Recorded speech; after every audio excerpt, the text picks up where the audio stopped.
오늘 은혜 받으실 하나님의 말씀은 신약성경 요한계시록 3장 7절로 13절 말씀, 신약성경 402쪽에 있습니다. 요한계시록 3장 7절부터 13절에 기록된 말씀을 저와 여러분 맞추어서 한 목소리로 봉독하시겠습니다. 7절 말씀 같이 읽습니다. 필라델비아 교회 사자에게 편지하라. 거룩하고 진실하사 다윗의 열쇠를 가지시니 곧 열면 닫을 사람이 없고 닫으면 열 사람이 없는 그가 이르시되, 볼지어다 내가 내 앞에 열린 문을 두었으되 능히 닫을 사람이 없으리라. 내가 내 행위를 아노니 내가 작은 능력을 가지고서도 내 말을 지키며 내 이름을 배반하지 아니하였도다. 보라, 사탄의 해당 곧 자칭 유대인이라 하나 그렇지 아니하고 거짓말하는 자들 중에서 며칠 내게 주어 그들로 와서 내 발 앞에 절하게 하고 내가 너를 사랑하는 줄을 알게 하리라. 네가 나의 인내의 말씀을 지켰은즉 내가 또한 너를 지켜 시험의 때를 면하게 하리니 이는 장차 온 세상에 임하여 땅에 거하는 자들을 시험할 때라. 내가 속히 오리니 내가 가진 것을 굳게 잡아 아무도 내 면류관을 빼앗지 못하게 하라. 이기는 자는 내 하나님 성전의 기둥이 되게 하리니 그가 결코 다시 나가지 아니하리라. 내가 하나님의 이름과 하나님의 성 곧 하늘에서 내 하나님께로부터 내려오는 새 예루살렘의 이름과 나의 새 이름을 그 위에 기록하리라. 귀 있는 자는 성령이 교회들에게 하시는 말씀을 들을지어다. 아멘. 소아시아 7교회 가운데 오늘 6번째 필라델비아 교회입니다. 필라델비아는 사대 동남쪽 약 40km 지점에 위치한 작은 고원 도시로 오늘날에는 하나님의 도시라는 뜻의 알라세이르라고 부르고 있습니다. BC 150년경 버가모 왕조의 아탈루스 2세가 이 도시를 건립을 했고, 형에 대한 사랑의 표시로 형제의 사랑, 그런 뜻의 필라델비아라고 이름을 지었습니다. 주요 무역로가 있었고 상업적으로 중요한 도시였습니다. 직물과 피혁, 가죽 제품, 포도 재배가 이 필라델비아의 주 산업이었습니다. 디오니소스와 여러 신을 숭배했고 지금도 남아있는 신전 기둥은 이기는 자는 하나님의 성전의 기둥으로 삼을 것이라는 말씀을 회상케 합니다. 디오니소스와 여러 신을 숭배한 도시답게 5세기에는 작은 아테네라는 별명을 얻기도 했습니다. 나중에 이슬람이 일어났을 때 이 이슬람에 의해서 아시아가 짓밟힐 때에도 마지막까지 남았던 교회가 필라델비아 교회였습니다. 11명의 신자가 서머나에서 폴리갑 감독과 함께 순교를 당했다는 기록이 남아 있습니다. 대부분의 경우 교회에도 세속적 기준을 적용을 합니다. 무슨 말이냐면 교회가 어떤 교회가 좋은 교회냐고 할 때 교회의 규모, 교인 수, 헌금 액수, 1년 예산이 얼마냐 이런 거 가지고 교회를 평가하는 경우가 없지 않습니다. 그러나 주님은 다르십니다. 하나님께 대한 진실한 마음과 신실한 충성을 중요하게 여기십니다. 책망 없이 칭찬만 받은 필라델비아 교회를 향한 주님의 말씀을 통해서 오늘을 살아가는 여러분과 제가 바른 신앙의 목표를 세워야 하고 주님 앞에 칭찬받는, 인정받는 그 날이 온다는 것을 생각하면서 나도, 우리 교회도 필라델비아 교회처럼 칭찬받아야지, 그런 각오를 가지고 신앙생활 하시기를 바랍니다. 교회 머리이신 주님이 이 땅의 교회를 바라보실 때 과연 무엇에 관심을 두실까? 필라델비아 교회를 향해 주시는 말씀을 통해 주님의 관심사를 살펴볼 것입니다. 다윗의 열쇠를 가지신 주님이 작은 능력으로도 주님의 이름과 복음을 지킨 필라델비아 교회 성도들을 칭찬하십니다. 7절, 8절입니다. 빌라델비아 교회 사자에게 편지하라. 거룩하고 진실하사 다윗의 열쇠를 가지시니 곧 열면 닫을 사람이 없고 닫으면 열 사람이 없는 그가 이르시되 볼지어다 내가 내 앞에 열린 문을 두었으되 능히 닫을 사람이 없으리라. 내가 내 행위를 아노니 네가 작은 능력을 가지고서도 내 말을 지키며 내 이름을 배반하지 아니하였도다. 예수님은 빌라델비아 교회를 향해서 비난하거나 책망하지 아니하시고 칭찬과 격려와 또 소망을 주는 약속의 말씀을 주셨습니다. 7절에서 예수님은 거룩하신 분, 진실하신 분, 다윗의 열쇠를 가지신 분, 열면 닫을 사람이 없고 닫으면 열 사람이 없는 분으로 자신을 묘사하고 계십니다. 사실 이 묘사는 이사야서 22장 22절의 말씀, 예언의 말씀을 반영한 말씀입니다. 예수님은 메시아 사역을 감당하시기 위해서 구별된 거룩하신 분이시고 언약에 신실하신 분이십니다. 다윗의 열쇠를 가지신 분이라는 구절은 에스겔 34장 23절 내가 한 목자를 그들 위에 세워 먹이게 하리니 그는 내 종 다윗이라. 그가 그들을 먹이고 그들의 목자가 될지라 하신 말씀을 통해서 다윗이야말로 구약의 이상적인 왕이며 오실 메시아 그리스도의 그림자임을 반영한 예언의 말씀입니다. 에스겔 37장 24절에도 내 종 다윗이 그들의 왕이 되리니 그들 모두에게 한 목자가 있을 것이라 하신 말씀대로 그리스도의 나라와 왕권을 예표한다 할 것입니다. 다윗의 열쇠라는 말에서 열쇠는 통치권, 주권을 의미합니다. 예수 그리스도가 다윗의 열쇠를 가지셨다는 말씀은 예수님이 하나님 나라를 다스리시는 통치권을 갖고 계신다는 뜻입니다. 열면 닫을 사람이 없고 닫으면 열 사람이 없다는 말씀은 십자가에서 죽으시고 사흘 만에 부활하시고 하늘 보좌에 앉아 계시는 높아지신 예수님이 힐기야의 아들 엘리야김의 원형으로서 이사야서 22장 22절의 예언의 말씀을 성취하시는 분인 동시에 사무엘하 7장 13절로 16절에서 나단 선지자를 통해서 다윗에게 약속하신 대로 다윗 왕의 후손으로 다윗 왕조의 실제인 하나님 나라에 들어가는 것에 대해서 예수님이 절대적인 주권을 갖고 계신 분이시다는 사실을 열면 닫을 사람이 없고 닫으면 열 사람이 없는 분이라고 묘사를 한 것입니다. 누가복음 1장 32절로 33절은 가브리엘 천사가 갈릴리 나사렛의 처녀 마리아에게 나타나서 메시아가 내 태에서 나실 것이고 그분이 무슨 일을 하실 것인가를 예언하신 말씀입니다. 우리 같이 읽겠습니다. 그가 큰 자가 되고 지극히 높으신 이의 아들이라 일컬어질 것이요 주 하나님께서 그 조상 다윗의 왕위를 그에게 주시리니 영원히 야곱의 집을 왕으로 다스리실 것이며 그 나라가 무궁하리라. 아멘.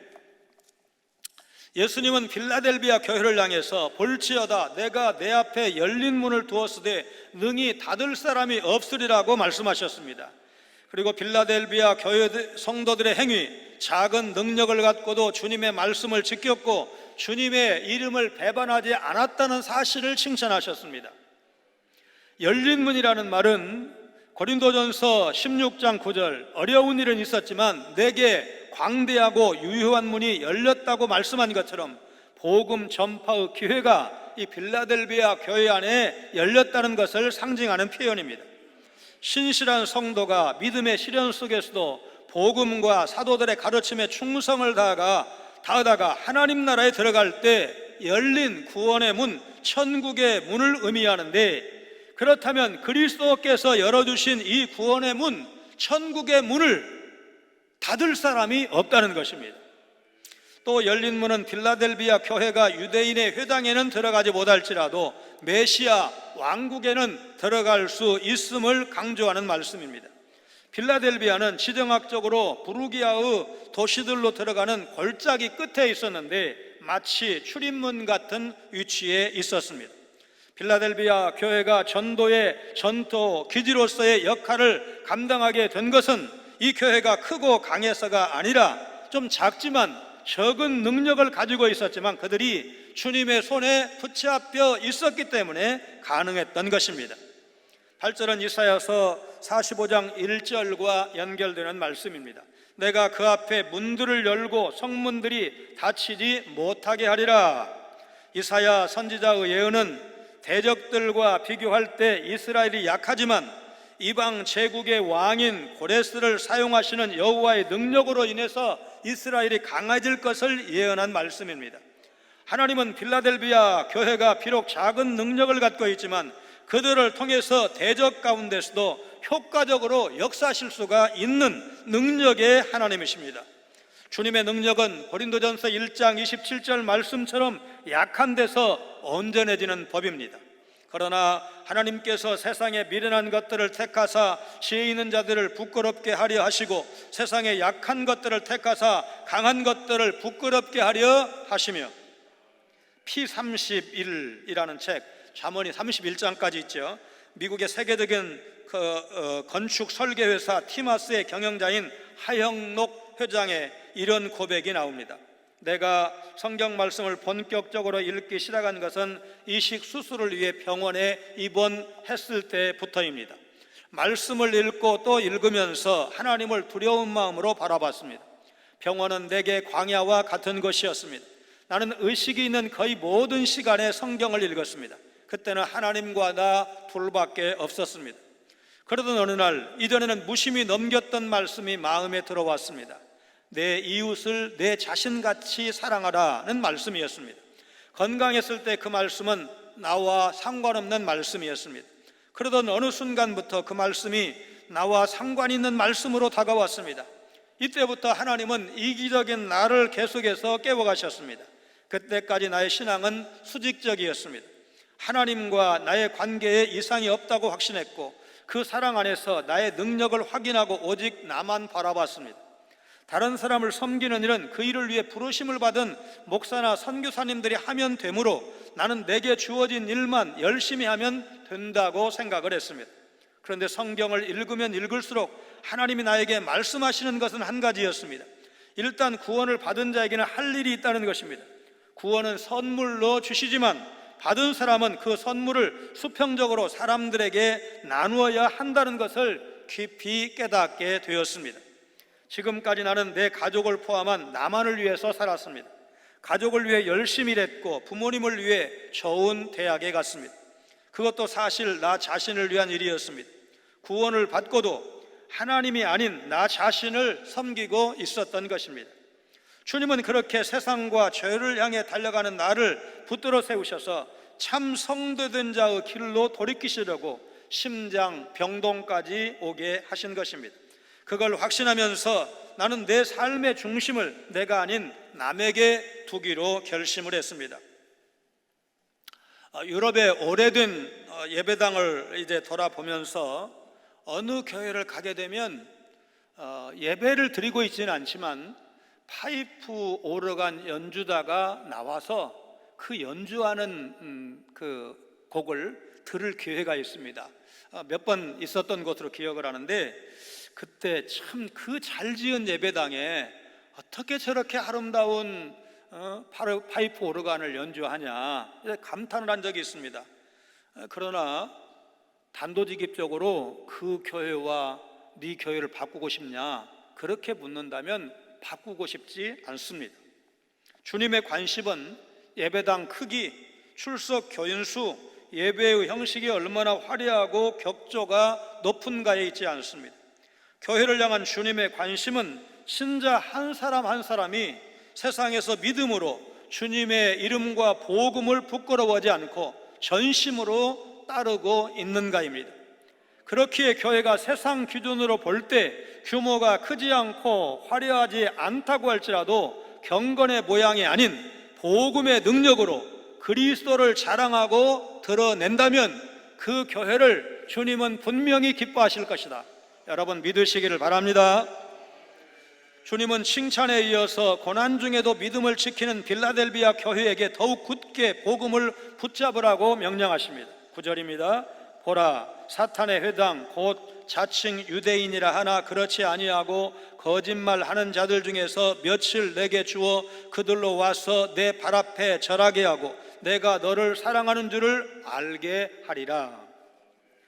서머나 교회의 경우와 마찬가지로 빌라델비아 교회는 자칭 유대인이라고는 하지만 실상은 사탄의 회당에 불과한 자들로부터 공격을 받았습니다. 마귀가 거짓의 아비듯이 사탄의 회당이라고 할 수 있는 자칭 유대인들 거짓말을 했습니다. 요한계시록에서 거짓말은 불과 유황불에 던져질 정도로 심각한 죄라고 말씀드렸습니다. 예수님은 보라라는 말을 8절에 한 번, 9절에 두 번 사용하시면서 특별히 중요한 메시지, 분위기를 환기시키는 것을 볼 수가 있습니다.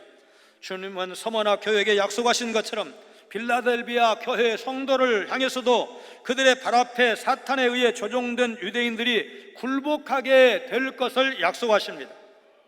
시리아 안디옥의 주교인 이그나티우스도 빌라델비아의 유대주의자들이 그리스도인들을 핍박했다고 했습니다. 예수님이 사탄의 회에 속한 사람들 일부를 빌라델비아 교회에게 주신다는 것이 무슨 뜻일까? 이방인이 유대인에게 굴복할 것이라는 이사야서 60장 14절의 예언이 성취된 의미일 수도 있습니다. 혹은 일부 유대인들이 구원의 열린 문을 통해서 예수님께 돌아온다는 의미로 해석할 수도 있습니다. 그것이 맞다면 이것은 놀라운 역설입니다. 왜냐하면 유대인들이 이방인의 역할을 하고 충성된 이방 출신 그리스도인이 새롭고 참된 이스라엘의 역할을 하기 때문입니다. 그리스도인을 핍박하고 중상함으로써 유대인들은 구원에서 제외된 구약시대의 이방인 신세가 되었고 스스로 사탄의 무리임을 증명한 것입니다. 10절에서 주님은 빌라델비아 교회 성도들에게 시험의 때를 면하는 놀라운 복을 약속하십니다. 네가 나의 인내의 말씀을 지켰은즉 내가 또한 너를 지켜 시험의 때를 면하게 하리니 이는 장차 온 세상에 임하여 땅에 거하는 자들을 시험할 때라. 빌라델비아 교회는 인내하라는 예수 그리스도의 말씀을 지켰습니다. 이 인내는 고난을 전제한다고 봐야 합니다. 요한계시록 14장 12절에 성도들의 인내가 여기 있나니 그들은 하나님의 계명과 예수에 대한 믿음을 지키는 자니라. 이 말씀을 비롯해서 인내라는 말은 요한계시록에서 여러 교회, 다양한 경우, 다양한 성도에게 요구하는 중요한 신앙의 덕목입니다. 로마서 5장 3절 4절에 의하면 환난은 인내를, 인내는 연단을, 연단은 소망을 이룬다고 했습니다. 마찬가지로 요한계시록은 박해에 직면한 그리스도인들에게 인내할 것을 요구하면서 동시에 소망의 메시지를 주고 있습니다. 인내하지 못하는 자들은 세상과 타협하는 것입니다. 예수님은 빌라델비아 교인들을 시험의 때로부터 지켜주실 것이라고 약속하셨습니다. 온 세상에 임할 종말론적 시험은 두려움의 대상이 아니라는 것입니다. 예수님께서 세상 끝날까지 항상 함께 하시겠다는 약속을 지키실 것이기 때문에 그렇습니다. 예수님은 인내하라는 당신의 말씀을 지킨 자들이 시험의 때에도 무사히 통과에 이기도록 지켜주시겠다고 약속하신 사실 여러분 믿으시기를 바랍니다.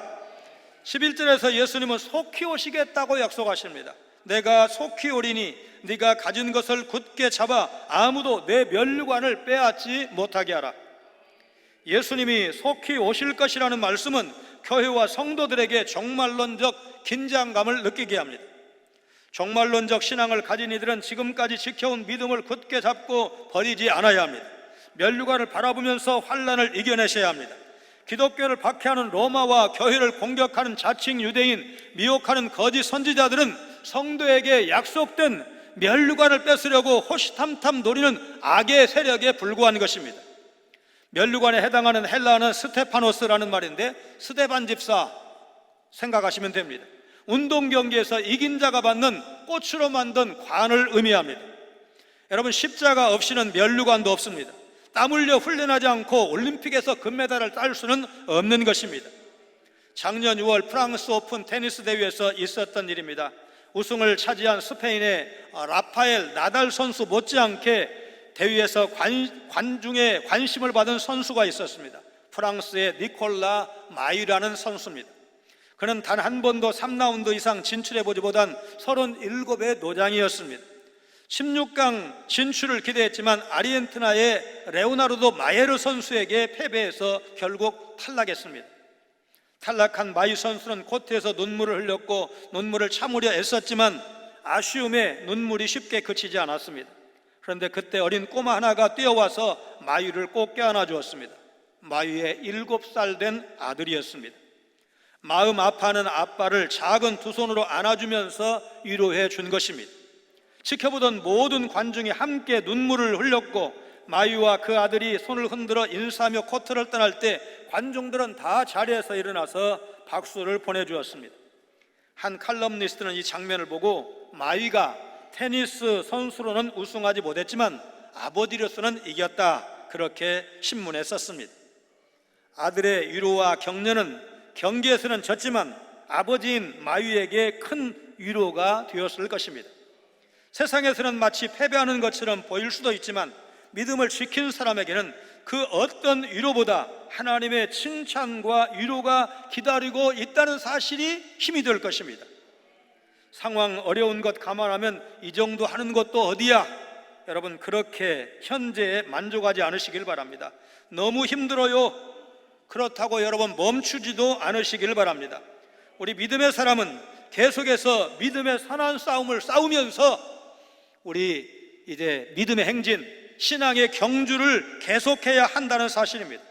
악한 세상, 오는 사자와 같이 삼킬 자를 찾는 마귀라고 했는데 그 마귀 곧 심판을 당할 것입니다.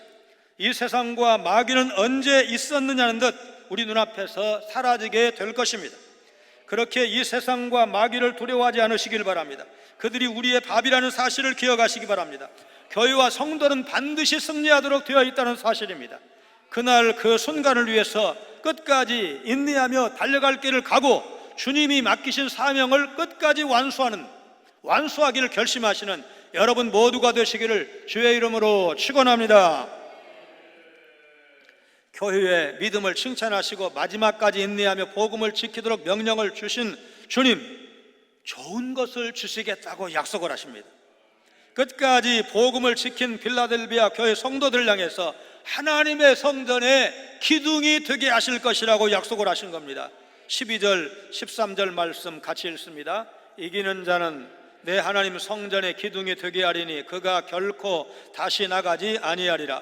내가 하나님의 이름과 하나님의 성 곧 하늘에서 내 하나님께로부터 내려오는 새 예루살렘의 이름과 나의 새 이름을 그의 위에 기록하리라. 귀 있는 자는 성령이 교회들에게 하시는 말씀을 들을지어다. 예수님께서 이기는 자를 하나님의 교회 성전의 기둥이 되게 하시리라고 약속하셨습니다. 이기는 자들은 결코 다시 성전을 떠나는 일이 없을 것이다. 구원의 확실성을 보증해 주는 말씀입니다. 예수님은 하나님의 이름, 새 예루살렘의 이름, 예수님의 신분과 구원과 심판에 대한 완전한 계시, 예수님이 승천하시고 하나님 보좌 우편에 앉으심으로 얻으신 영광과 권세, 예수님의 새 이름을 이기는 자 위에 새기실 것이라고 말씀하셨습니다.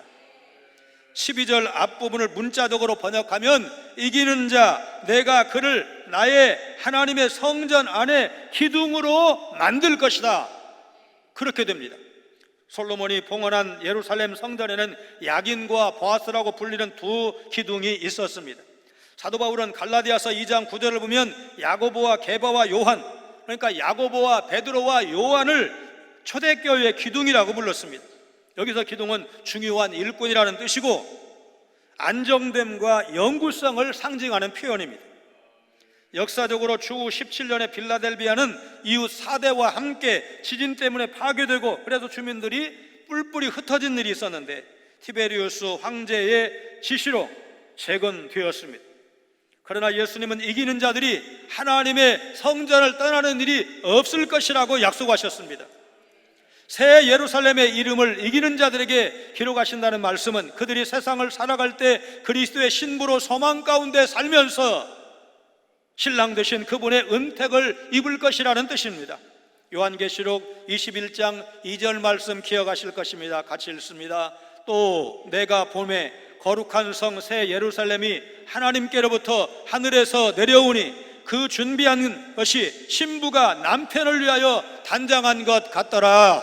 아멘. 2차적으로 이기는 자들은 사후에 천국에 들어갔을 때 기둥 같은 소중한 존재가 될 것이라는 말씀입니다. 하나님의 이름, 새 예루살렘의 이름, 예수님의 새 이름이 이기는 자의 위에 기록된다는 것은 그들이 하나님께 속한 자요, 그리스도의 신부요, 그리스도의 영광과 위엄을 함께 누릴 온전한 성도라는 뜻입니다. 동시에 하나님과 성도의 신비로운 연합을 의미하는 말씀일 수도 있습니다. 지금도 예수님은 이기는 자를 향해서 아담이 하와를 처음 만났을 때 고백한 것처럼 내 살 중에 살이요 뼈 중에 뼈라고 주님이 신부된 교회와 성도를 기다린다는 사실을 여러분 바라보시기를 바랍니다. 필라델비아 교회에 대한 이 약속은 지금도 유효하다 할 것입니다. 그러므로 소망을 잃지 않고 끝까지 믿음으로 복음을 붙잡은 자가 받게 된다는 사실, 필라델비아 교회뿐만 아니라 주님의 나타나심을 사모하는 모든 자에게 허락된 약속이요 가장 큰 축복이라는 사실을 믿으시기를 바랍니다. 마지막 날에 물이 바다를 덮음같이 하나님의 임재가 온 땅에 충만하고 그분의 공의와 사랑으로 다스려질 그날, 그 나라를 고대하시기를 바랍니다. 그 소망이 가슴에서 불타는 자가 성령의 인치심을 받은 하나님의 자녀요, 그리스도의 제자요, 성령의 거룩한 저인 교회라는 사실입니다. 제2차 세계대전이 발발하자 청년들에게 입대 영장이 발부되었습니다. 영장을 받은 청년들은 큰 도시로 집결해서 기차를 타고 훈련소로 갔습니다. 워싱턴역에도 수백 명의 장정이 몰려들었고 시민들은 그들의 장도를 격려했습니다. 시민들 가운데 다리를 절면서 뜨거운 코코아 잔을 쟁반에 들고 늦은 밤까지 봉사하는 노신사가 있었습니다. 어떤 때는 친히 코코아를 끓이기도 했습니다. 어느 장정 하나가 그 노신사 얼굴을 가만히 봤더니 그는 다름 아닌 프랭클린 루즈벨트 대통령이었습니다. 그는 나라를 위해 전쟁터로 나가는 청년들에게 뜨거운 고마움을 가졌습니다. 루즈벨트 대통령은 육체적인 불편을 무릅쓰고 밤마다 역에 나와 장정들에게 뜨거운 코코아를 나르면서 격려했습니다. 제2차 세계대전을 계기로 미국이 최강대국 바늘에 섰다는 사실을 부인하는 전문가는 없습니다. 그리고 그 선두에 루즈벨트 대통령 같은 훌륭한 지도자가 있었다는 것도 엄연한 사실입니다. 사람이 볼 때 대단치 않게 보일 수도 있지만 주님이 보실 때 귀중한 교회가 바로 필라델비아 교회였습니다. 외적인 화려함과 강함과 능력을 추구하는 세상 속에서 건강한 교회, 금년 우리 교회 표회처럼 하나님을 기쁘시게 하는 교회를 이루어가는데 여러분 모두가 동참자가 되시기를 바랍니다. 그럴 때 필라델비아 교회가 하나님께로부터 놀라운 약속을 받은 것처럼 우리도 그 약속의 동참자가 될 수 있을 것입니다. 주님은 그 영원하며 영광스러운 나라를 소망하면서 코로나와 태풍 어떤 상황 속에서도 믿음의 선한 싸움을 싸우고 주님의 이름과 복음을 자랑하는 자들을 찾으시고 그들을 기뻐하신다는 사실을, 때가 차면 그들을 영접하신다는 사실을 믿으시기를 주님의 이름으로 축원합니다. 거룩하신 하나님, 필라델비아 교회를 향하여 주님께서 어떤 상황 속에서도 믿음으로 복음에 합당한 삶을 살아가는 자에게 반드시 영원하며 영광스러운 주님의 나라에 들어가게 하심을 약속하셨다는 사실 마음속 깊이 새기게 하여 주옵소서. 필라델비아 교회 성도들은 적은 능력으로도 주님의 이름을 배반하지 않았고 인내의 말씀을 지켰기에 대해 시험의 때를 면하도록 약속받은 사실을 믿고 오늘 시험과 환난을 이길 수 있도록 하나님 우리를 도와 주옵소서. 우리 가진 것을 굳게 잡아 약속된 면류관 결단코 빼앗기지 않는 성도들 다 되게 하여 주옵소서. 이기는 자는 하나님의 성전에 기둥이 되리라고 약속하신 이 말씀을 기억하며 주님의 이름이 그에게 기록될 것이라는 말씀이 성취되는 그 순간을 기억을 하면서 남은 날 주님과 동행하며 믿음의 길 걸어가는 우리 성광의 모든 가족들 다 되게 하여 주옵소서. 예수님 거룩하신 이름으로 간절히 기도하옵나이다. 아멘.